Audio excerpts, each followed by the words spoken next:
할렐루야. 오늘도 거룩한 주님의 날을 맞아서 또 하나님을 사랑하는 마음을 가지고 또 은혜 받기를 사모하는 마음을 가지고 이 복된 예배의 자리에 나온 여러분 한 분 한 분을 진심으로 환영하고 축복합니다. 오늘도 사모하는 만큼 말씀을 전하는 저나 여러분들이 하나님의 은혜 가운데 충만한 복된 시간 되시기를 주님의 이름으로 간절히 축원합니다.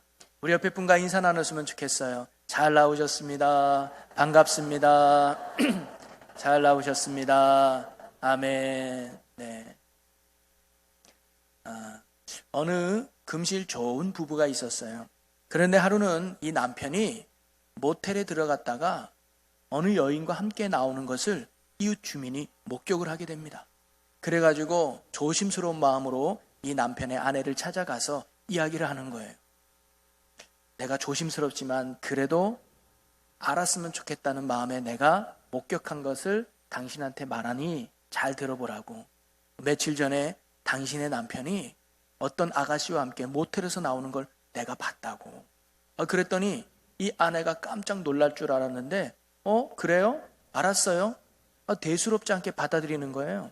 그랬더니 이 여자는 다시 한번 아니 혹시 모르니까 뒷조사 한번 해봐는 거 아니야? 뒤통수 맞으면 어떡해? 그랬더니 이 아내가 또 이어서 말하기를 아예 걱정하지 마세요. 내 남편은 절대 그럴 사람이 아니에요 하면서 그냥 훌훌 틀어버리다는 거예요. 아니나 다를까 며칠 알고 보니까 사실 이 남편이 어떤 사업을 하기 위해서 모텔 경영자를 만나야 되는데 이 여자를 그 모텔 안에서 만났던 것이죠. 그리고는 그 일을 끝내고 나왔던 것을 그 사람이 목격했던 거예요. 만약 아내가 남편을 믿지 못했다면 어떻게 될까요? 이 작은 말 한마디가 불신이 되어서 아마 큰 다툼과 분쟁이 아마 그 가정 안에서 일어났을 겁니다. 그러나 아내가 이 남편을 굳게 믿고 있었기 때문에 그러한 사건이 더 이상 퍼지거나 또는 더 이상 크게 되지 않았던 것이죠. 저는 신앙생활도 마찬가지라고 생각해요. 우리가 하나님을 제대로 알고 하나님에 대한 굳건한 믿음을 가지고 있다면 우리가 어떤 문제를 만나도 우리가 어떤 상황에 놓여있다 할지라도 우리는 흔들리지 않고 날마다 승리하는 믿음의 삶을 살아갈 수 있게 될 줄로 믿습니다. 왜냐? 나를 사랑하시는 하나님을 믿기 때문이죠. 그리고 선하신 하나님을 믿기 때문이죠. 그래서 건강한 신앙은 바로 하나님에 대한 바른 이해와 믿음을 갖고 사는 것이 바로 건강한 신앙생활이라고 할 수 있습니다. 그래서 저는 오늘도 말씀을 통해서 우리의 믿음의 대상이 되고 우리의 아버지가 되시고 나의 구원자가 되시는 하나님은 어떤 분인가를 오늘 말씀을 통해서 또 한번 살펴보려고 합니다. 오늘 우리가 함께 나눠보고 살펴볼 하나님은 어떤 분이냐? 오늘 설교 제목에도 나와 있듯이 나를 살피시는 하나님이 오늘 우리가 함께 나눠볼 하나님에 대한 내용입니다. 나를 살피시는 하나님은 오늘 본문 말씀에 등장하고 있는데요. 오늘 말씀에는 사라의 몸종이었던 하갈이 만난 하나님에 대한 고백을 나를 살피시는 하나님이라고 말하고 있습니다.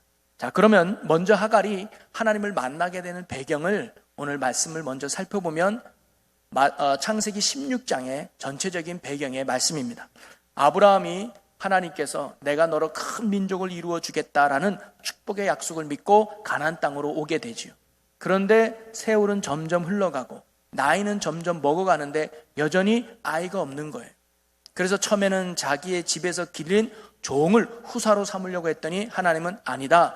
내 몸에서 난 자녀만이 후사가 될 것이다 라는 말씀을 받고 또 견뎌보면서 인내해보는데 그리고는 10년이 지나도 여전히 아이가 생기지 않는 거예요. 그러면서 누가 더 마음이 초조해지기 시작했느냐? 부인인 사라가 점점 마음이 초조해지는 거예요. 야, 이러다가 이미 나는 아기를 못 낳는 것 같은데 남편이 한 살이라도 더 젊었을 때 애를 좀 가졌으면 좋겠다 싶어가지고 어떤 생각을 하느냐? 자기의 몸적인 젊은 여인 하갈을 대신 아브라함에게 보내서 후사를 낳게 하려고 했어요. 여러분, 우리 옛날에 씨바지라는 게 있었잖아요. 본 부인이 애를 못 낳으니까 대신 자녀를 낳을 수 있도록 씨바지 삼아서 어떤 여인을 그렇게 하는 경우 아마 이 사례도 하갈을 아브라함의 씨바지로 삼았던 것이죠. 아브라함도 이 사례의 의견을 좋게 받아들이게 됩니다. 그래서 결국 하갈과 아브라함은 동침하게 되고 그 결과로 하갈이 임신을 하게 돼요. 여기까지는 참 좋았습니다. 그런데 그 다음이 문제가 생긴 거예요. 아브라함 즉 주인의 아기를 임신한 하갈이 교만해지게 졌던 거죠. 그래서 여주인 사레를 멸시하기 시작합니다. 오늘 16장 4절에 보니까 하갈이 사레를 멸시하였다라 그래요. 이 멸시했다는 것은 업신여겼다는 것이거든요. 깔보았다는 말입니다. 무시했다는 말이에요. 한마디로 여주인을 주인 취급하지 않고 종처럼 부렸다는 거예요. 예를 들면 이러지 않았을까요? 사레가 야 하갈아 가서 물 좀 떠올래? 그럼 당연히 떠와야 되는데 종인데 마님 제 임신한 거 안 보이십니까? 마님이 직접 가서 물 좀 떠다 드시지요? 그리고는 이것도 부족해서 마님 제가 지금 딸기가 먹고 싶네요. 야 네가 무슨 딸기냐? 아이고 이 뱃속에 아기가 이 아브라함의 자식인 이 아기가 딸기가 먹고 싶은 것 같은데 딸기 좀 따다 드시죠. 종 부리듯이 사례를 자꾸 부리는 거예요.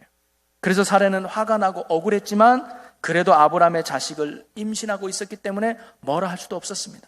그런데 점점점 도가 지나치고 있는 것을 보고 견딜 수 없고 참을 수가 없어서 결국 사례가 아브라함을 찾아갑니다. 여보 나 도저히 하갈 때문에 힘들어서 못 살겠어요. 여보 당신이 선택해요. 나요 하갈이요. 그랬더니 아브라함이 말하기를 당신의 종이니까 당신이 알아서 하세요라고 대수롭지 않게 또 결론을 내려버려요. 그랬더니 이제 사레가 아브라함의 말을 듣고 얼큰이 잘 됐다.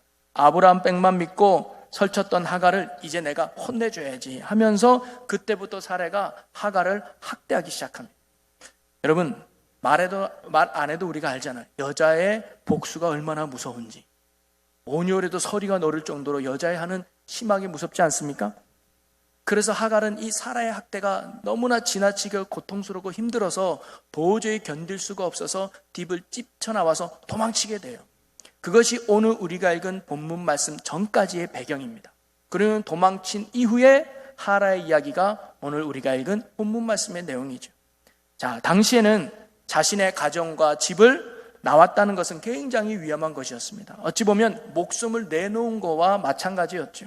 당시에는 경찰도 없었습니다. 법도 없었고 질서도 없었어요. 그런 시기였기 때문에 자신이 살던 마을이나 족속을 벗어났다는 것은 나 죽여도 좋소라고 말하는 것과 동일했던 것이죠. 심지어 더군다나 임신했던 여자가 혼자서 그런 광야를 살아간다는 것은 굉장히 힘들고 어려운 상황이었던 것입니다.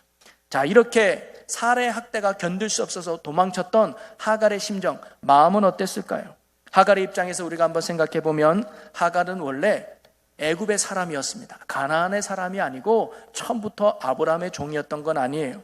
아브라함이 가나안 땅에 머물고 있을 때 기근이 들자 도움을 구하려고 애굽 땅으로 내려가죠. 거기에서 바로 왕한테 많은 재산과 재물 그리고 종들을 선물로 받을 때 그때 따라왔던 종이 바로 하갈이었습니다. 그러기에 아마 아브라함을 만나기 전까지 하갈은 애굽에서 가족들과 친척들과 잘 지내고 있었을 것입니다.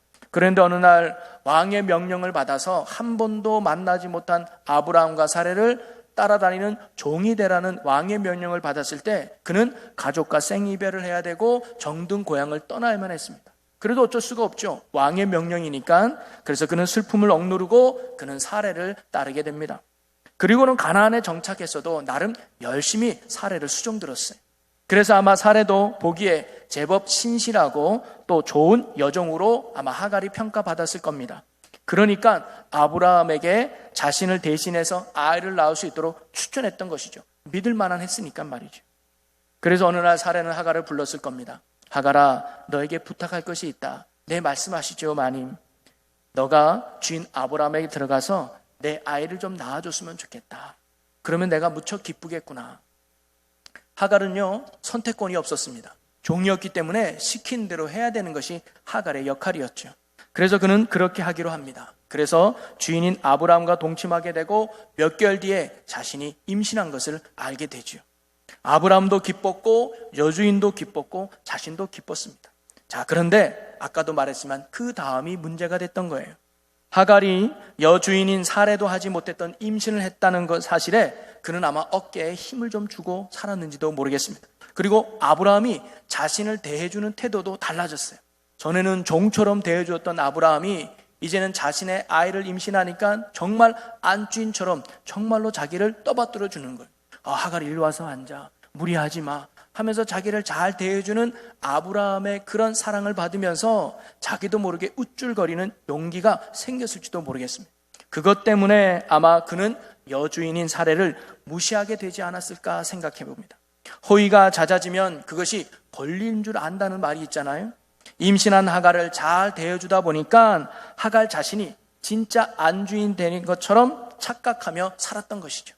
그래서 자신도 모르게 사례를 업신여기게 되고 무시하며 멸시했던 것입니다. 그러한 모습에 참다 못한 사례가 아브라함에게 말하가 되고, 아브라함은 당신의 종이니까 알아서 하시오라는 대수롭지 않은 대답을 하게 되고, 그 뒤로 판세는 완전히 역정되어서 하갈은 사례를 끊임없이 학대하기 시작하죠. 하갈은 자신도 자신이었지만 임신한 아이가 걱정이 돼서 더 이상 그곳에 있을 수가 없어서 과감히 도망쳐 나오게 됩니다. 자, 도망쳐 나왔을 때 하갈의 마음은, 또 하갈의 심정은 어떤 마음이었을까요? 야, 이제 내가 더 이상 학대받지 않아도 된다. 내가 더 이상 매맞지 않아도 된다. 이제 나는 자유의 몸이다 라고 하면서 기뻐 뛰며 좋아했을까요? 아니죠. 오히려 하갈은요, 자신의 모습을 돌아보면서 비참하고 절망 가운데 빠지게 됩니다. 자기가 원해서 아브라함에게 들어간 것도 아니고 자기가 원해서 임신한 것도 아닌데 오히려 이것 때문에 극심한 고통과 아픔을 당하는 자기의 처지가 너무나 억울하고 배신감을 가졌는지도 모르겠습니다. 하갈은 애굽에 두고 온 사랑하는 엄마 아빠 얼굴이 생각나면서 그 광야 속에서 한없이 울었는지도 모르겠습니다. 그리운 가족 생각에, 고향 생각에 끊임없이 눈물을 흘렸을 것입니다. 자신의 비참함 때문에, 자신의 억울함 때문에, 그리고 무엇보다 뱃속에 있는 아이 생각에 두려움과 미안함 때문에 그는 견딜 수 없는 고통 가운데 지내야만 했을 것입니다. 자, 그런데 그때 누가 하갈을 찾아옵니까? 그때 하갈이 누구를 만납니까? 바로 하나님을 만나게 됩니다. 오늘 16장 7절 말씀해 보니까 여호와의 사자가 광야의 샘물 곁 곧 술길 샘 곁에서 그를 만나. 여기서 여호와의 사자는 곧 하나님의 현현, 곧 하나님 자신을 말하는 거예요. 그곳에서 하갈은 살아계신 하나님을 만나게 된 것입니다. 엄연히 말하면 하나님이 하갈을 찾아와서 하나님이 하갈을 만나주신 것이죠. 그리고 자신이 만난 하나님을 하갈이 뭐라고 고백하느냐? 나를 살피시는 하나님을 내가 만났다라고 고백하는 거예요. 자, 13절을 우리 다 같이 한번 읽어보겠습니다. 시작. 하갈이 자기에게 이르신 여호와의 이름을 나를 살피시는 하나님이라 하였으니 이는 내가 어떻게 여기서 나를 살피시는 하나님을 배웠는고 함이라. 아멘.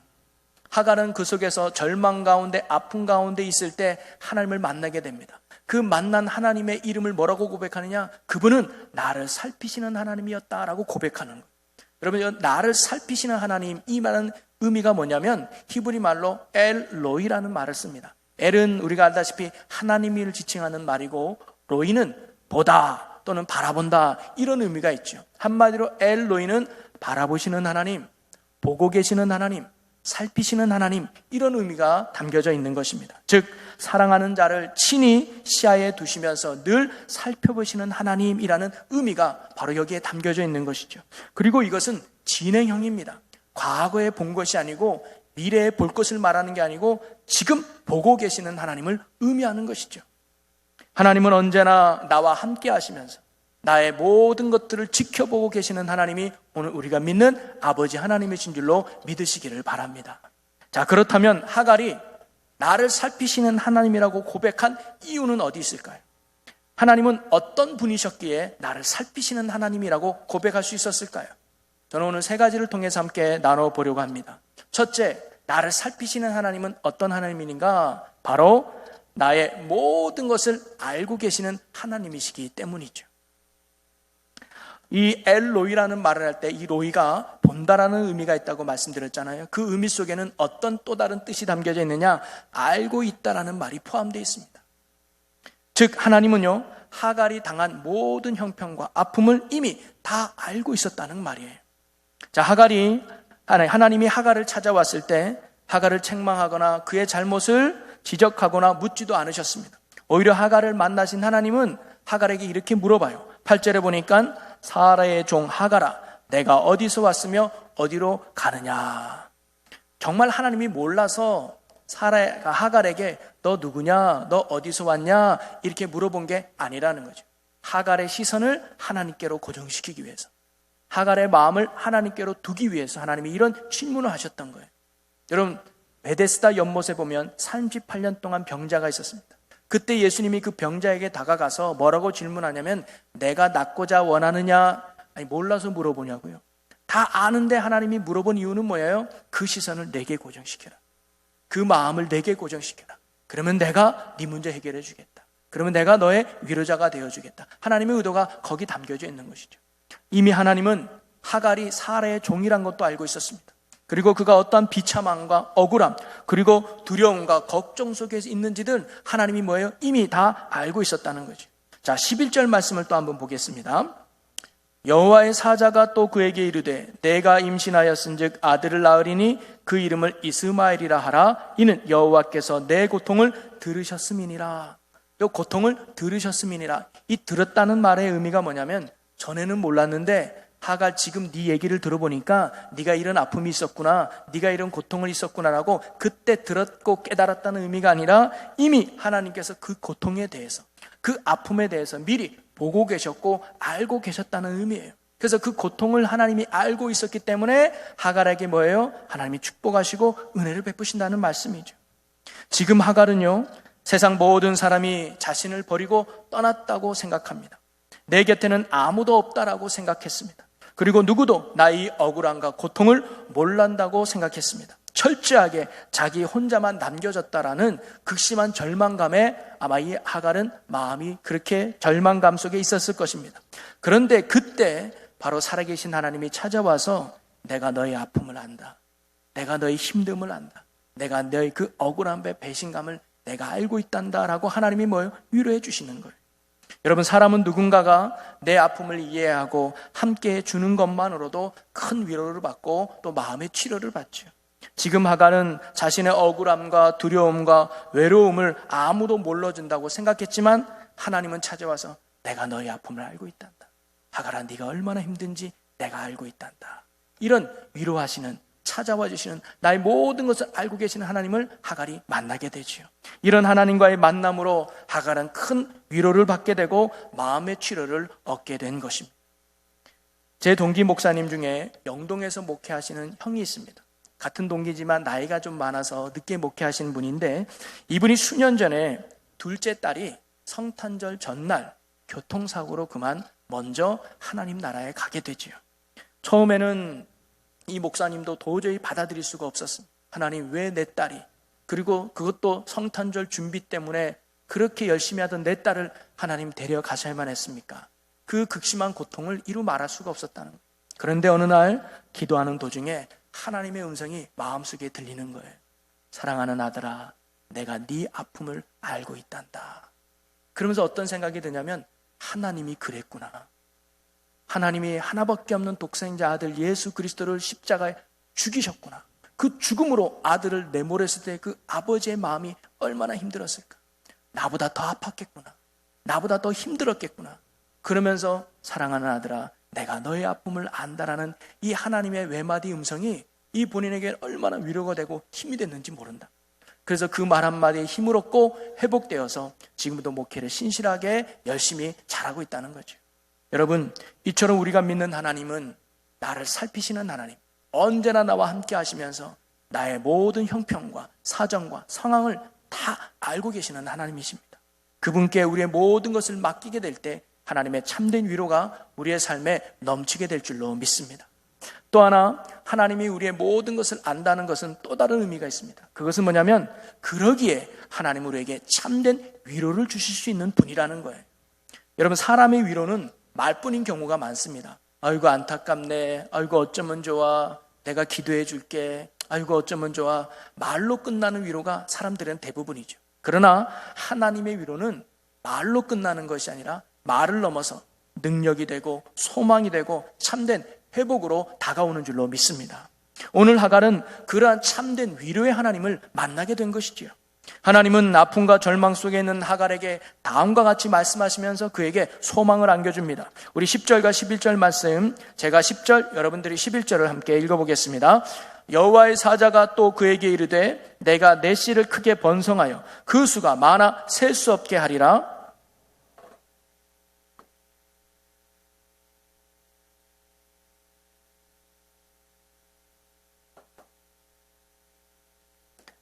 아멘. 지금 이 하갈에게는 어떤 문제가 있을까요? 두려움이에요. 임신한 상태로 이 광야에서 내가 어떻게 지낼 수 있을까? 또 내가 이 아이를 잘 순산할 수 있을까? 그리고 나는 홀로 남았는데 이 외로움의 문제를 어떻게 해결할까? 이런 아픔 속에 있었던 하갈에게 하나님이 뭐예요? 지금 문제 해결을 주시는 거예요. 하갈의 고통과 아픔을 보시고 하나님은 이 하갈에게 두 가지의 축복의 약속을 하십니다. 첫째는 뭐냐면 내 씨를 크게 번성케 하겠다. 그리고 11절에는 뭐예요? 내가 아들을 낳을 것이다. 그리고 그 이름을 이스마엘이라 해라 라고 말씀하시는 거예요. 이는 하나님이 너의 고통을 들으셨다. 안다. 네 아픔을 안다. 네 고통을 안다. 네 어려움을 안다. 하지만 나는 아는 걸로 끝나는 게 아니라 네 아픔을 치료해 줄 수 있어. 네 어려움을 이겨낼 수 있어. 네 힘듦을 나는 구원해 줄 수 있어라는 하나님의 메시지를 전해준 것이죠. 그러니 이제 너는 두려워하지 마. 너는 건강하고 안전할 거야. 그리고 너는 외로워하지 마. 너는 아들을 낳을 거고 그 아들이 큰 민족이 될 거야. 그리고 억울해하지 마. 이 기회를 통해서 너는 크게 번성하게 될 것이야 하면서 하나님의 축복의 약속을 바로 하갈에게 주는 것이죠. 여러분, 나를 살피시는 하나님이 바로 그런 분입니다.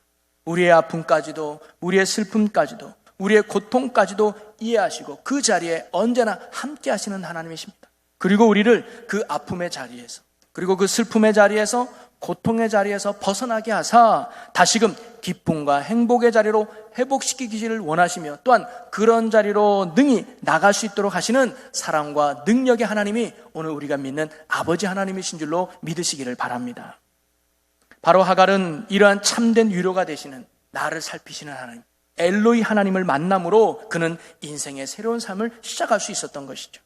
시편 30편 11절에 보면 주께서 나의 슬픔이 변하여 내게 춤이 되게 하시며 나의 베옷을 벗기고 기쁨으로 띠뜨셨나이다. 아멘. 여러분, 하나님을 만나면 이런 역전의 은혜가 있는 줄로 믿으시기를 바랍니다. 성경을 봐도 삭개오가 그랬고요, 바디메오가 그런 인생을 살았다는 것이죠. 오늘도 마찬가지입니다. 오늘날에도 바로 나를 살피시는 바로 능력과 소망이 되시는 하나님을 만남으로 말미암아 새로운 삶을 살아가는 사람들이 오늘도 우리 주변에는 많이 있습니다. 자살을 계획하려다가 하나님을 만나서 다시금 인생을 멋지게 살아가는 사람들이 있고요, 삶의 저 밑바닥에서 아무런 희망과 소망이 없이 살다가 바로 이 엘로이 되시는 하나님을 만남으로 다시금 삶의 소망을 발견하고 용기를 갖고 힘차게 살아가는 사람들도 우리 주변에는 많이 있습니다. 사랑하는 성도 여러분, 혹시 여러분 삶의 가운데 예기치 않는 어려움과 아픔 속에서 하갈과 같은 그런 고통 속에 있다면 오늘 엘로이 되시는 나를 살피시는 하나님을 만나는 은혜가 있기를 주님의 이름으로 간절히 축원합니다. 그래서 여러분이 그 자리에서 다시금 새로운 용기와 희망을 가지고 복된 인생으로 살아갈 수 있는 여러분 모두가 되시기를 주님의 이름으로 간절히 축원합니다. 그런데 하나님께서 이렇게 축복하시기 전에, 회복시키기 전에 하갈에게 하나님이 요구한 것이 있었습니다. 그것은 뭐냐면 너의 삶의 자리로 돌아가라는 말씀이었습니다. 자, 우리 9절 말씀을 같이 한번 보겠습니다. 함께 읽어봅니다. 여호와의 사자가 그에게 이르되 내 여주인에게로 돌아가서 그 수하에 복종하라. 어디로 돌아가라는 거예요? 자기를 학대하던 사라한테로 돌아가라는 거예요. 자기를 핍박하던 그 집으로 다시 돌아가라는 겁니다. 하갈에게는 돌아가고 싶지 않은 곳이고 피하고 싶은 자리였을 것입니다. 그런데 하나님은 다시 그곳에 가라는 거예요. 그곳에 가야 축복을 받는다고 하나님이 말씀하고 계신 것이죠. 왜 그랬을까요? 바로 그 자리가 하갈이 있어야 될 믿음의 자리요, 사명의 자리였기 때문입니다. 그 자리에 가야 그도 죽지 않고 아들도 낳고 큰 민족도 이룰 수 있다는 말씀이죠. 그리고 하갈은 바로 이런 나를 살피시는 하나님, 그래서 나에게 소망이 되고 내게 힘이 되고 내 문제를 해결해 주시는 하나님의 위로와 힘을 얻어서 당대하게 다시금 그 아브라함의 집으로 돌아가서 바로 아들을 낳게 되는, 그래서 큰 민족을 이루는 복의 사람이 됩니다. 여러분, 문제와 아픔은 도망간다고 해결되는 것이 아니라는 것을 오늘 말씀이 우리에게 가르쳐 주죠. 피한다고, 도망간다고 문제가 해결되고 아픔이 치료되는 것이 아니라 오히려 그 자리에 있을 때, 그 자리에서 하나님의 뜻을 붙잡고 순종할 때 하나님께서 놀라운 은혜를 베푸심으로 문제가 해결되고 아픔이 치료된다는 사실을 오늘 하나님이 우리에게 말씀해 주고 있죠. 혹 우리가 있는 자리에서, 우리가 있는 위치에서, 가정이라든가 또는 직장이라든가 또는 교회 사명의 자리에서 억울한 일을 당할 수도 있지요. 또는 슬픈 일에 빠질 수도 있습니다. 힘들고 고통스러운 상황에 우리가 놓일 때도 있죠. 그렇다고 그 자리가 힘들다고, 그 자리가 어렵다고, 그 자리가 때로 억울하다고 감정대로 박치고 도망쳐서는 안 된다는 말씀입니다.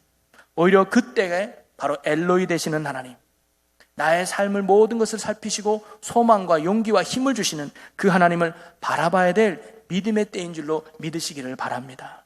그분을 만날 때, 그 하나님을 의지할 때 우리는 견딜 수 있는 용기와 힘을 얻게 되고 또 하나님의 놀라운 은혜를 누리게 되는 것이죠. 요셉이 억울하게 노예로 팔려갔을 때 그는 그곳에서 엘로이 하나님을 만나죠. 자기의 모든 형편을 아시는 하나님, 위로해 주시는 소망의 하나님을 그는 바라보게 됩니다. 다윗이 억울하게 도망자 신세에 빠져 있을 때도 그는 그곳에서 엘로임 되시는 하나님을 바라보죠. 나의 억울함을 아시고 늘 보고 계시고 그리고 돌보시는 하나님을 의지하게 됩니다. 그렇기에 그들은 그러한 고통의 상황 속에서도 그들은 피하거나 도망하지 않고 오히려 그 자리에서 자신이 해야 될 역할과 믿음과 순종에 최선을 다하게 되죠. 그 결과 하나님의 때에 하나님의 역사로 말미암아 참된 회복과 은혜를 경험하게 된 것입니다. 사랑하는 성도 여러분, 말씀을 정리해 보면요, 오늘 우리가 만나고 우리가 함께해야 될 하나님은 어떤 분이냐? 바로 나를 살피시는 하나님이십니다. 그분은 여러분의 모든 형편과 사정을 다 알고 있습니다. 때로는 억울한 일을 당하고, 때로는 원망 섞인 일을 당하고, 때로는 힘듦과 아픔, 고통 가운데 있다 할지라도, 아무도 몰라준다 할지라도 지금 여러분과 함께 계시는 하나님은 다 보고 계시는, 다 지켜보고 계시는 거예요. 하나님이 힘이 없어서 그냥 내버려 두는 게 아니고, 하나님이 능력이 없어서 그냥 내버려 두는 것이 아니라 때가 되었을 때, 우리의 믿음의 분량에 찼을 때 놀라운 은혜를 부어주시고자 하나님이 그렇게 우리를 아픔의 길로, 고난의 길로 인도하실 때가 있다는 거예요. 여러분, 어떤 상황이 있든지 나를 살피시고 나와 함께 하시고 나의 모든 것을 아시는 하나님을 바라볼 수 있는 믿음의 눈을 여시기를 주의 이름으로 간절히 소망합니다. 그러면 하나님의 참된 위로가 우리의 삶에 넘치게 될 것입니다. 슬픔을 변하여 기쁨이 되게 하시고 절망이 변하여 소망으로 바꾸실 것입니다. 하나님은 그런 분이라는 것이죠. 그리고 지금 여러분이 있는 그 자리에서 하나님을 바라보시고 하나님을 붙드시고 하나님을 향한 믿음으로 나아가시기 바랍니다.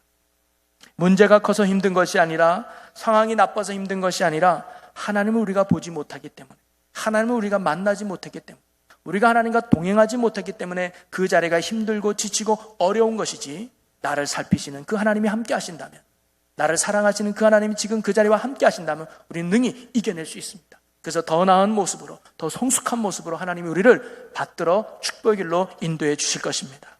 나를 살피시는 엘로이 되시는 하나님을 온전히 만남으로 동행함으로 말미암아 하나님이 주시는 참된 위로와 소망으로 인해 지금의 어려움을 능히 이겨내시고 헤쳐나가 승리할 수 있는 저와 여러분의 복되고 귀한 믿음의 삶이 되시기를 예수 그리스도의 이름으로 간절히 축원합니다. 우리 기도하겠습니다.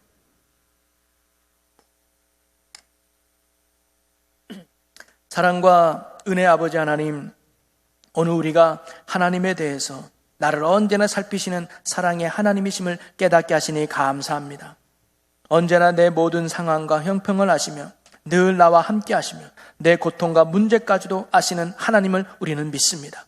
이제 그 하나님께 모든 것을 맡기게 하시고 하나님으로부터 오는 참된 위로와 회복을 경험하며 살아가는 저희들이 되게 하여 주시옵소서. 혹시 오늘 이 시간 하가가 같이 나를 살피시는 하나님을 필요로 하는 성도들이 있다면 주님 만나 주시옵소서. 그래야 하나님의 큰 위로와 회복을 경험하게 하사 언제나 함께 하시는 하나님을 붙들고 승리하는 믿음의 귀한 성도들이 되게 하여 주시옵소서. 언제나 나와 함께 하시며 나를 돌보시는 우리 주 예수 그리스도 이름으로 기도하옵나이다. 아멘.